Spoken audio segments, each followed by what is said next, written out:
शेतकरी मित्रांनो नमस्कार. सोमवार 12 ऑगस्ट. आता हा भाग Pune education and research foundation च्या ऑफिशियल कार्यक्रमाद्वारे हा आपल्याला माहिती देण्याचं काम करतो आहे. एकूणच परिस्थिती पाहता पाऊस उघडतो आहे, तरी काही अल्पशा पावसाची शक्यता काही भागात आहे. तर त्याबद्दल सुरुवातीला आपण पावसाचे अंदाज ते घेऊ आणि दुसऱ्या भागामध्ये आपण शेतकऱ्यांची प्रश्नांची उत्तरे हा भाग घेऊ.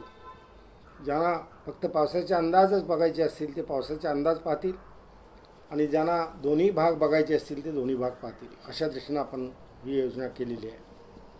आता आपण कोकणापासून सुरुवात करू.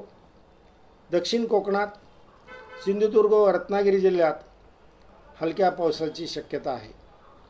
उत्तर कोकणात रायगड, ठाणे, पालघर या जिल्ह्यात तिथेही हलक्या पावसाची शक्यता आहे. पालघरला काही वेळेला मध्यम पावसाची देखील शक्यता आहे.